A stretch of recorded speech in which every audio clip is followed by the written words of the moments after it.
આજે નામદાર કોર્ટે કથિત લીકર કેસમાં શ્રી અરવિંદ કેજરીવાલ અને શ્રી મનીષ સિસોદિયા સહિત અન્ય આમ આદમી પાર્ટી નેતાઓને નિર્દોષ જાહેર કરી ભાજપના જૂઠાણાને ધરાશયી કર્યા છે। આજરોજ દુધિયા જયપાલસિંહ મુંડા ચોક પર ફુલહાર કરીને દુધિયા જિલ્લા પંચાયતના આમ આદમી પાર્ટીના કાર્યકરો દ્વારા ફટાકડા ફોડી આમ આદમી પાર્ટીના સંયોજક અરવિંદ કેજરીવાલજીને કથિત લીકરના ખોટા કેસોમાં ફસાવવામાં આવ્યા હતા। ત્યારે નામદાર કોર્ટ દ્વારા તેમના નિર્દોષ અને ઈમાનદાર જાહેર કરવામાં આવ્યા છે। તેની ખુશીમાં આમ આદમી પાર્ટીના કાર્યકરોએ ફટાકડા ફોડ્યા અને ગર્વ કર્યો કે અમે એક ઈમાનદાર અને શિક્ષિત નેતા સાથે કામ કરવાનો મોકો મળ્યો અને ભાજપ પાર્ટીમાં બધા ગુંડા, ચોર, ભ્રષ્ટાચારી, બલાત્કારી, બુટલેગરો ભર્યા છે અને તે પાર્ટીને હવે જાકારો આપવા દેશની અને ગુજરાતની જનતા હવે તૈયાર છે।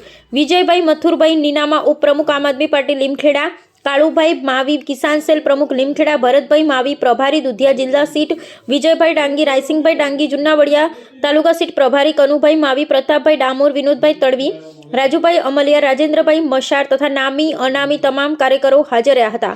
અમે દેશ માટે સંપૂર્ણ ઈમાનદારીથી લડતા રહ્યા છીએ અને લડતા રહીશું। સત્ય અમર છે, સત્યમેવ જયંતે। Reporter Sureshbhai S Makwana, Gujarat bureau chief. Jaipalsinh Munda ચોક અમે આમ આદમી પાર્ટીના કાર્યકરો ભેગા થઈ અને માનનીય અરવિંદજી કેજરીવાલ ને જે કોર્ટ દ્વારા જે દારૂના અને ડ્રગ્સના કેસમાં બીજેપી તાનાશાહી સરકારે જે ખોટા કેસો કરીને ફસાવ્યા હતા એમાં કોર્ટે એમને નિર્દોષ અને ઈમાનદાર જાહેર કર્યા છે।